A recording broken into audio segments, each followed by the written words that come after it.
दिल्ली सिख गुरुद्वारा प्रबंधक कमेटी के प्रेसिडेंट सिरसा जी और जनरल सेक्रेटरी अरमीत सिंह कालका जी से जो गुरु हरकृष्ण हॉस्पिटल 8 साल से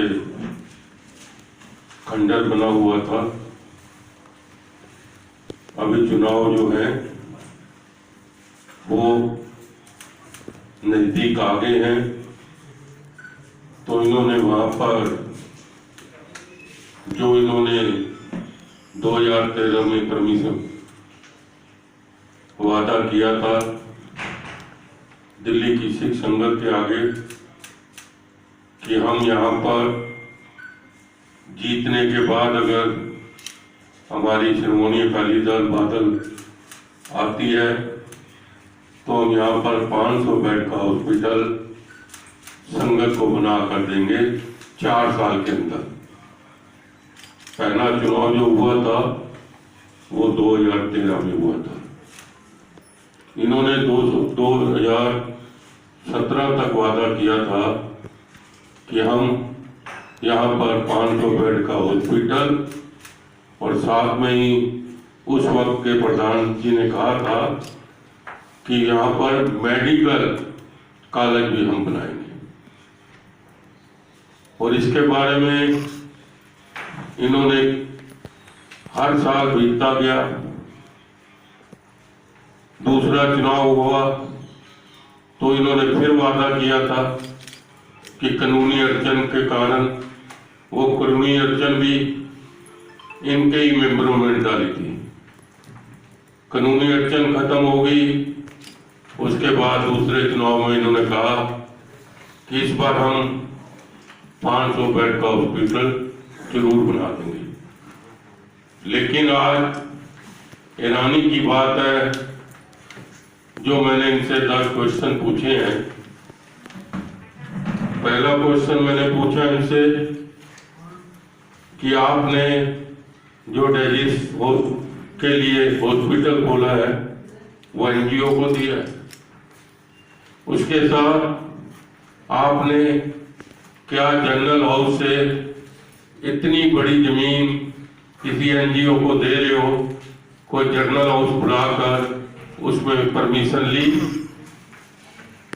सबसे पहला क्वेश्चन ये है।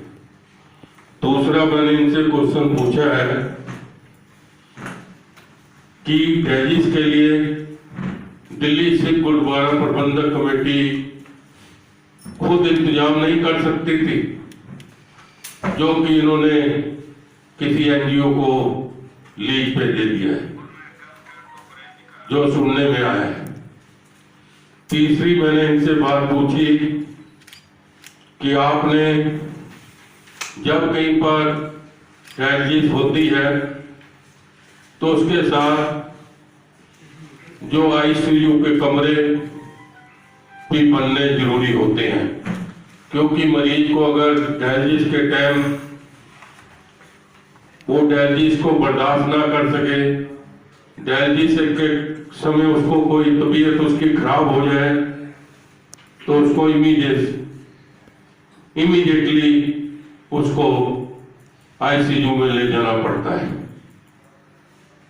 लेकिन मेरी जहां तक जानकारी है, अभी तक उन्होंने वहां पर आईसीयू का कोई कमरा नहीं बनाया है। और जहां तक मेरी जानकारी है कि इन्होंने जो डायलिसिस की मशीनें मंगवाई हैं वो भी रिजेक्ट मशीनें हैं, जो कंपनी रिजेक्ट कर देते हैं। उस एनजीओ ने वो मशीनें जो है रिजेक्ट लाकर यहाँ पर लगा दी है। चौथा क्वेश्चन जो मैं पूछने जा रहा हूं कि इन्होंने 7 मार्च का उद्घाटन का दिन रख दिया है। वो दिल्ली की सिख संगत के लिए काला दिवस होगा, क्योंकि एक तरफ 500 बेड का हॉस्पिटल और एक तरफ डायलिसिस का छोटा हॉस्पिटल बनाकर ये क्या संगत को दिखाना चाहते हैं। ये मैं मानता हूं चुनावी स्टंट है। जैसे ही चुनाव नजदीक आया, इन्होंने कहा कि संगत को और गुमराह कर दे, और इन्होंने ये स्टंट किया। मैं ये कहना चाहता हूं कि आप लोग 7 साल 9 महीने सोए हुए थे, जो आज आपको डायलिसिस की याद आ गई वहां पर, जो कि एक डायलिसिस की मशीनें हमारे पुराने हॉस्पिटल में लगी हुई थी। कम से कम वहां पर 8 या 10 की डायलिसिस की मशीनें लगी हुई हैं, जिसका रोज की आमदनी जो वहां पर आती थी वो 30,000 40,000 के करीब आती थी। 10 या 12 लाख अगर ये डायलिसिस वहां पर शुरू होंगी तो 10-12 लाख का हर महीने का दिल्ली सिख गुरुद्वारा प्रबंधक कमेटी को नुकसान होगा। उन डायलिसिस मशीनों का क्या करेंगे, ये भी मैं इनसे पूछना चाहता हूं कि संगत का पैसा ये जो खराब कर रहे हैं उसके बारे में। इन्हीं के एक बड़े लीडर ने, मैं नाम नहीं लेता, कहा था, टीवी चैनलों में भी कहा था और अखबारों में भी बयान दिए थे कि ये जो हॉस्पिटल, क्योंकि उसको 1 साल हो गया है, 1 साल पहले उसने कहा था कि अगर ये हॉस्पिटल नहीं खुलने की जिम्मेवारी सीधी अकाली दल के प्रेसिडेंट सुखबीर बादल के ऊपर जाती है। क्या आज मैं पूछना चाहता हूं कि इन लोगों ने कहा कि ये जिम्मेवारी जो है हॉस्पिटल ना खुलने की सुखबीर बादल पर जाती है, इन्हीं के लीडरों ने कहा है, और आज वह वहीं पर लीडर बना हुआ है। क्या 7.5 साल संगत को गुमराह किया दिल्ली की? ये मैं उनसे पूछना चाहता हूं। और बात बताना चाहता हूं, आप मेरे प्रेस वाले भाई और यहाँ पर जो पतवंते बैठे हैं, आप हैरान हो जाओगे। मैं काला दिवस का क्यों नाम ले रहा हूं, 7 मार्च को क्यों नाम ले रहा हूं? इसलिए ले रहा हूं, आज तक आप हॉस्पिटल में जाते हो, चाहे जीबी पंत है, चाहे मैक्स है, चाहे आपका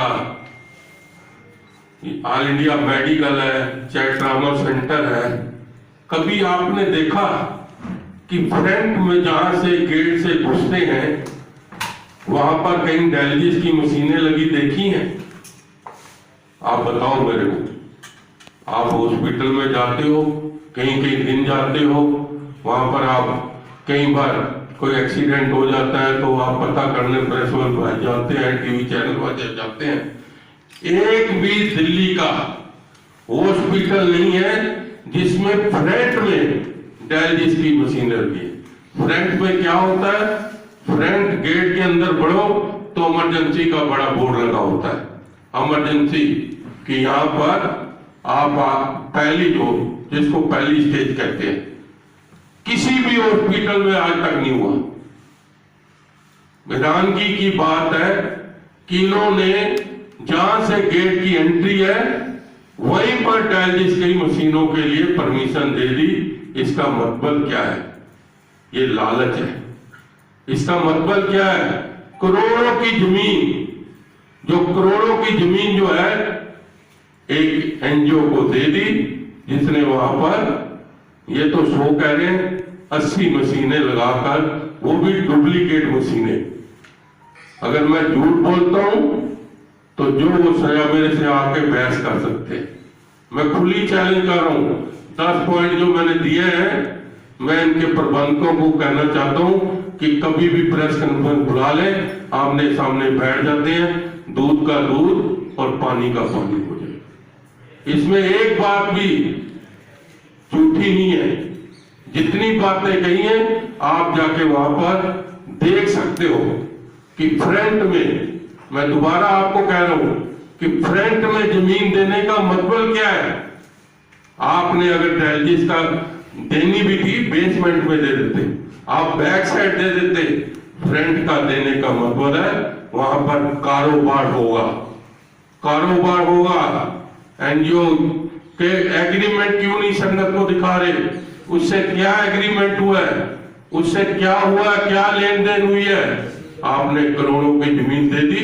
अगर आप डायलिसिस की मशीनें भी बात करते हैं तो आपके जो हॉस्पिटल पुराने गुरु हरकिशन हॉस्पिटल में लगी हुई हैं 7-8 मशीनें, क्या आज तक लोगों से आप पैसे लेते रहे हो? आप उनको क्यों नहीं फ्री करते? एनजीओ का काम क्या होता है? दिल्ली सिख गुरुद्वारा प्रबंधक भी एक समाज सेवी एनजीओ है जो भले लोगों के भले के लिए काम करने चाहिए। आपने इतनी बड़ी जमीन, करोड़ों की जमीन, आपने 11 एकड़ जमीन में से 1.5 एकड़ जमीन आपने एनजीओ को दे दी और किसी जनरल हाउस से नहीं पूछा आपने, किसी आपने एग्जीक्यूटिव बॉडी से नहीं पास कराया। आप 2 आदमी मिलकर, आपको हैरानगी की बात है मेरे को, आपको मैंने जो बातें बताई हैं, हॉस्पिटल जाते हो, किसी भी हॉस्पिटल में, चाहे छोटा सा भी हॉस्पिटल है, और आजकल जो कह रहे हैं एनजीओ 600 रुपया लेगा डायलिसिस का, आजकल आम रेट ही डायलिसिस का 600 हो गया है। कई संस्थाओं ने खोल दिया है। हमारा रजौरी गार्डन जो है गुरुद्वारा, उन्होंने भी 4 या 5 या 3 मशीनें लगा रखी हैं, वो भी वहां पर कहीं भी 600 रुपया लेते हैं, और कहीं एनजीओ ने खोली हुई है वो 600 रुपये लेते हैं। आप भी 600 रुपये लेके, लेकिन जमीन आपने किसी दूसरे को कैसे दे दी? आपको कोई हक नहीं था कि गुरुद्वारा कमेटी की जमीन किसी एनजीओ को देके उससे आप वहां पर काम कराओ। और फिर सबसे बड़ी बात जो मैं कहना चाहता हूं कि इनके पास ये जवाब नहीं है कि आपने फ्रंट में क्यों की।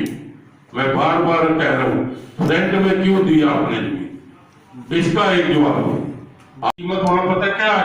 5 लाख रुपए रेट है। 5 लाख रुपए से लगा लो 1.5 एकड़ जमीन किसने की है? करोड़ों के हिसाब से। मतलब जे एनजीओ चलाएगी फिर तो उन्होंने ਜਿਹੜੇ पहले वाले इल्जाम वो तो वैसे सारे गलत हो गए। पहले तो ऐसे करके रोला पाते थे। वही तो मैं कह रहा हूँ, पहले वो कहते थे कि सरना बंधुओं ने ये क्यों दे दिया मणिपाल को, अब आप लोगों ने क्यों दे दिया? आप पुराना हॉस्पिटल जो है वो तो चला नहीं पा रहे।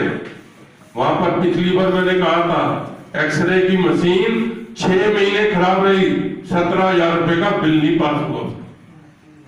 छोटी डिस्पेंसरी, हाँ जी, जो डिस्पेंसरी नहीं है वो भी हॉस्पिटल है, 30 या 40-50 बेड का हॉस्पिटल। आपने अगर डायलिसिस का करना भी था, आप वो जो छोटा हॉस्पिटल है उसको वहां पर ले जाते, और जो ये जगह है वो डायलिसिस वालों को दे देते।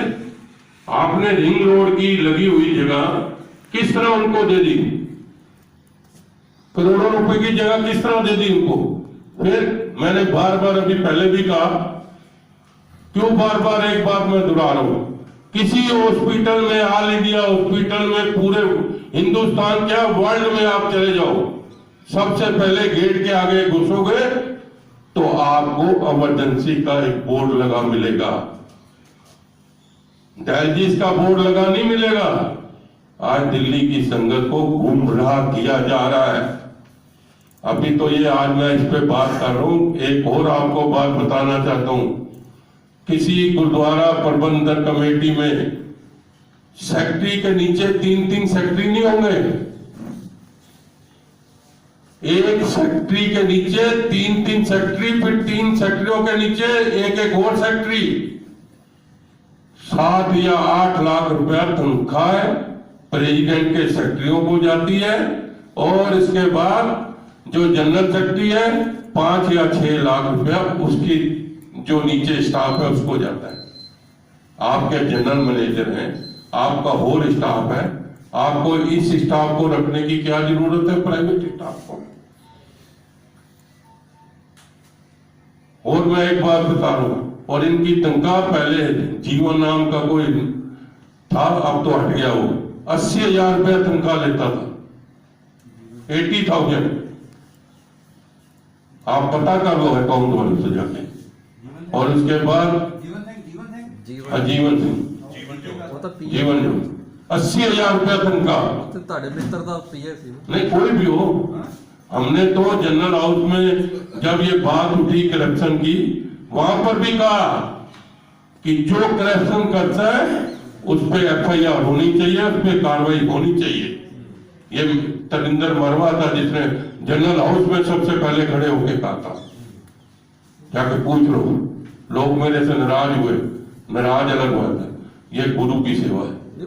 गुरु की आपको आज एक और अचानक बात बता रहा हूं आपको।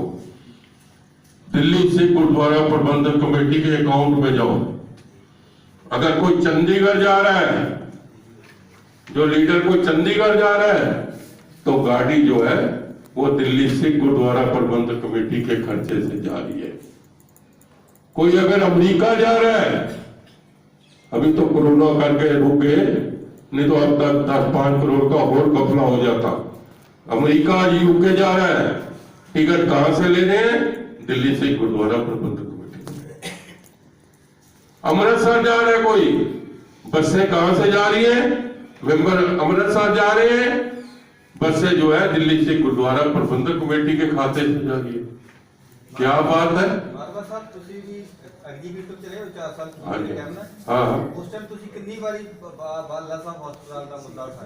मैं तो हर मीटिंग में उठाया है कि उसको जल्दी शुरू करो। हर मीटिंग में कहा है, जनरल हाउस में कहा है कि आप बाला साहब गुरुद्वारे की क्यों इतना हॉस्पिटल आपके रसूख है, यहाँ तक कहा, तो आपने क्यों नहीं बनाया? मुद्दे जनरल इलेक्शन में संटी जी भी होते थे जनरल हाउस में, और अपना रोनी विकास हमने हमेशा यही कहा एक करप्शन पे कि आप करप्शन कम करो।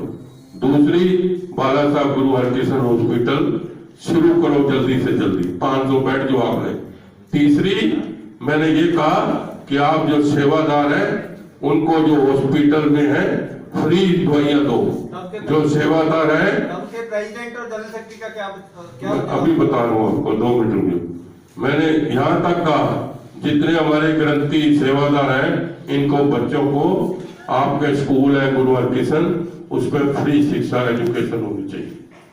और बार बार ये कहा कि आप हॉस्पिटलों पे ज्यादा बजट रखो, क्योंकि गरीब आदमी फ्री वहां से दवाई ले सके। और मैंने एक बात कही कि आप खर्चे कम करो, जो आप खर्चे हैं बिल्कुल कम करो। 125 करोड़ का बजट है इनका, और अभी भी सेवादारों को तनख्वाहें नहीं जाती। स्कूल के टीचरों को कितने कितने दिन तनख्वाह नहीं मिली, वो धरनों में पे बैठे हैं इसी कमेटी के। 14,000 की कह रहे पहनते थे जूते और छाले है जी, आपके तो 14,000-15,000 की छाले पहनी जाती थी, जूते पहने जाते थे इतने महंगे। वो तो आपको पता है देवरिश में मैं क्या करता हूँ, 14,000 की घड़ी भी 10-10 लाख रुपए की पहनी जा रही है। वो बात लोग गिफ्ट दे रहे हैं, पता नहीं क्या बात है। तो मैं ये कहना चाहता हूँ आप लोगों को, जवाब दीजिए भी, जनरल सेक्रेटरी और प्रेसिडेंट तब के क्या कहते थे? उस टाइम के प्रेसिडेंट और जनरल सेक्रेटरी क्या जवाब देते थे आपकी बातों का? हमारी बात का ये जवाब देते थे कि हाँ जी शुरू कर रहे, हाँ जी शुरू कर रहे। और शुरू करके वो एक कहावत है ना, खोदा पहाड़ निकली चुईया, वो हिसाब हुआ। 500 बेड का हॉस्पिटल डायलिसिस में रह गया, 500 बेड का हॉस्पिटल। और ये मैं नहीं कह रहा, इनकी घोषणा पत्र मंगवा लो, 2013 का मंगवा लो, 2018 का, 2017 का मंगवा लो, ये मैं नहीं कह रहा। आगे इलेक्शन का क्या, कैसे आप दाल मिल के लड़ोगे, कैसे होगा? हम इस बार, क्योंकि हमने पहले ही तय कर लिया था कि हम इस बार, उस दिन भी मैंने प्रेस कॉन्फ्रेंस में कहा, केंद्रीय गुरु सिंह सभा प्रेसिडेंट होने के नाते सभी सिंह सभाओं को भी कहूंगा कि जो करप्शन वालों को उनको किनारा कर दो। और इस बार मैं श्रोमणी अकाली दल दिल्ली जो है, हम केंद्रीय गुरु सिंह सभा उसकी सपोर्ट करेंगे, तन से भी करेंगे, मन से भी करेंगे, धन से भी करेंगे, और पूरी ताकत बल से भी करेंगे। हम इनके सपोर्ट करेंगे, जहां पर लड़ना भी पड़ा वहां पर लड़ाई भी लड़ेंगे, किसी से डरेंगे नहीं जैसे लोगों को डराते फिरते। ये मेरा चैलेंज है। जिस तरीके से आप कह डायलिसिस का जो फंड पे ले लिया है, नक्शा तो उसी टाइम पास हुआ होगा हॉस्पिटल का? कोई नहीं सरकार नक्शा तो पास हुआ ही होगा। इन्होंने अभी तक एक पॉइंट मेरा रह गया है, एक पॉइंट आपने पढ़ा है, मेरा रह गया है। आप इनसे पूछो, अभी तक आपने किसी सरकार से परमिशन ली है?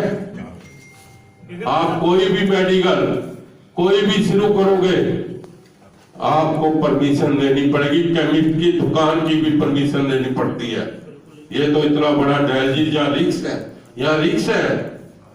किसी को डायलिसिस के टाइम, मैंने पहले कहा ना कि डायलिसिस का जो वो हो जाए उसको, तो उसके लिए आईसीयू जरूरी है, हर हालत जरूरी है। माधव साहब, आपने ये 3 नंबर में यहाँ पर इसका जिक्र किया है कि इन्होंने सरकार से किसी भी तरह की परमिशन नहीं ली। हाँ जी। सवाल ये है कि अगर हेल्थ डिपार्टमेंट्स के जो भी नियम कायदे हैं, अगर उसके हिसाब से उसकी अवहेलना हुई है, तो ये तो एक मामला कानूनी बनता है। तो क्या इसको लेकर आप किसी तरह की कोई शिकायत, कंप्लेंट जो है वो दर्ज करवाने की देखो, कार्रवाई है? दिल्ली से गुरुद्वारा प्रबंधक कमेटी में हम कंप्लेंट नहीं करते किसी की। सुन लो पहली बात, तो हम कंप्लेंट करते हैं करप्शन की, हर चीज की, क्योंकि ये गुरु का मामला है। उनको खुद चाहिए, कल उनको जेल हो सकती है, खुद चाहिए कि परमिशन लेके उनको काम करना चाहिए। नहीं, माधव साहब, सिंह सभा और सरना गुट मिलकर जीता के एसएनटी था करप्शन के बाद। आज केंद्रीय गुरुद्वारा सिंह सभा के प्रेसिडेंट तरिंदर सिंह मारवा जी ने आपके सामने जो हॉस्पिटल का मुद्दा उठाया कि किस तरह इतने बड़े समुंदर जो एक हॉस्पिटल बनना था, जिसमें दुनिया भर की बीमारियों का इलाज होना था, और उसे एक सिर्फ छोटे से डायलिसिस सेंटर में तब्दील करके रख दिया। उसके विषय में बड़ी विस्तार से वो जानकारियां दी जो अपने आप में कई महत्वपूर्ण जानकारियां होनी चाहिए संगत के लिए। कहने का मतलब ये है कि बिल्कुल इन्होंने ठीक कहा कि हर हॉस्पिटल में फ्रंट में किस तरह से इमरजेंसी का वार्ड होता है, वहां पर कोई भी बीमारी उसका इलाज होता है, वहां ऐसा कुछ नहीं है। परमिशन की बात जो की बात परमिशन से आपने क्वेश्चन भी उठाया, बिल्कुल ठीक क्वेश्चन है कि जब हेल्थ से जुड़ा मसला है और इतना गंभीर मसला हो, उसके बावजूद बिना किसी सर्टिफिकेट के, बिना किसी परमिशन के, बिना किसी हेल्थ डिपार्टमेंट की उससे परमिशन लिए बगैर इस तरह के डायलिसिस सेंटर खोलना अपने आप में मैं समझता हूँ कि एक बहुत ही ऐसा खतरनाक कदम है जो गुरु की संगत के साथ और उन पेशेंट के साथ खिलवाड़ है जो इतनी गंभीर बीमारी से त्रस्त होकर आते हैं। मैं इनके साथ सिर्फ एक बात और जोड़ना चाहता हूँ, ये जो डायलिसिस सेंटर इलेक्शन का शगुफा इन्होंने बोला कि इलेक्शन स्टंट है, तो ये तो इस बात से तय हो जाता है कि आप सारे लोग इस बात को समझ लें कि दिल्ली में 46 वार्ड है। 46 वार्ड कोई चंदन विहार में है, कोई निहाल विहार में है, कोई तिलक नगर में है, दिल्ली के अलग अलग कोने हैं, कोई आजादपुर में है, जिससे बाला साहब हॉस्पिटल की दूरी किसी की 40 किलोमीटर बनती है, किसी की 60 किलोमीटर बनती है। आप टेक्निकल बात छोटी सी समझ लीजिए कि कोई भी पेशेंट जो डायलिसिस का मरीज होता है, जिसे डायलिसिस की जरूरत होती है, उसके साथ कम से कम एक अटेंडेंट जरूर होता है जो उसको ठीक ढंग से ले जाए और वापस लेके आए। साथ में इस तरह का पेशेंट ना बस से सफर कर सकता है, ना मेट्रो से सफर कर सकता है। जो इंसान 50 किलोमीटर से कोई प्राइवेट ट्रांसपोर्टेशन करके वहां पर डायलिसिस कराने के लिए आएगा, पहले 1000 रुपए तो कम से कम दिल्ली की 40 किलोमीटर से उसके आने जाने का खर्चा लग जाएगा। तो 1000 रुपए वो खर्च करके क्या वो 600 रुपए का डायलिसिस कराने आएगा? मैं इन्हीं के मेंबर से पूछना चाहता हूं कि चंदन विहार का मेंबर अपने इलाके की संगत को ये इस हॉस्पिटल का बेनिफिट दिलवा पाएगा? क्या उसके लिए वो क्या सुविधा उपलब्ध करेगा कि वो 600 रुपए में जो डायलिसिस कहीं भी रजौरी गार्डन या जो बड़ी बड़ी सिंह सभाएं हैं वहां पर हो जाती है, वहां पे वो ना करा के 1000 रुपए किराया भी खर्चे, उसके बाद वो 600 रुपए का आगे डायलिसिस भी कराए और 4 घंटे को पेशेंट परेशान भी हो, आने जाने का सफर भी करे। ये छोटी सी समझने की बातें हैं। इनके 46 में से मैं गारंटी देता हूं कि 40 मेंबर उस डायलिसिस सेंटर का अपने इलाके की संगत को एक भी रुपए का बेनिफिट नहीं दिलवा पाएंगे। तो सिर्फ 100 बेड का डायलिसिस सेंटर बनाना, इतने बड़े बाला साहब हॉस्पिटल का जो सपना, और इनके मेंबर्स के वो आप स्लोगन देख लो, डायलिसिस हॉस्पिटल। कभी कभी हॉस्पिटल में भी हॉस्पिटल बनता है। बाला साहब एक हॉस्पिटल बनना था, हॉस्पिटल में डायलिसिस का कभी हॉस्पिटल होता है? डायलिसिस का एक छोटा सा सेंटर तो हो सकता है, हॉस्पिटल में होता है। तो ये वो ऐसी गंभीर बातें हैं जिनके ऊपर क्वेश्चन उठता है कि ये सारा कुछ सिर्फ और सिर्फ इलेक्शन का स्टंट है और इसके अलावा कुछ भी नहीं है। क्योंकि सिरसा जी का एक जिंदगी का शगुफा है कि हमेशा हवा में रहो। लेकिन मैं उनको बताना चाहता हूं कि कोई भी जो चीज हवा में उड़ती है ना, अंत उसको जमीन पर आना ही पड़ता है। और किसी दार्शनिक ने कहा था कि उड़ो, रोज उड़ो, जितना मर्जी ऊपर उड़ो, लेकिन इस बात का ध्यान रखना कि उतर कर नीचे ही आना है। तो मैं सिरसा जी को भी आज कहता हूं कि वक्त आ गया है, नीचे उतरना ही पड़ेगा, चिंता मत करो, संगत इस बात का फैसला करेगी। किसी ने पूछना है तो पूछ लो। एक बाबा साहब, एक सवाल ये है कि आपने कहा कि जो मशीनें यहाँ पर डायलिसिस की लगाई गई हैं ये रिजेक्टेड मशीनें हैं, तो क्या इस बात का कोई पुख्ता प्रमाण आपके पास कोई है जिससे ये हो जाए कि वो रिजेक्टेड देखो, मशीन हम लगाएं? वो इसलिए नहीं है क्योंकि इन्होंने, जब मैं कह रहा हूँ प्रेस वालों को आज तक कुछ नहीं बताया। देखो ना, सबसे पहले तो प्रेस होती है, उठा के कल भी इन्होंने प्रेस कॉन्फ्रेंस की, और भी रोज करते हैं। क्यों नहीं संगत के सामने लाते कि हमने क्या एग्रीमेंट किया है,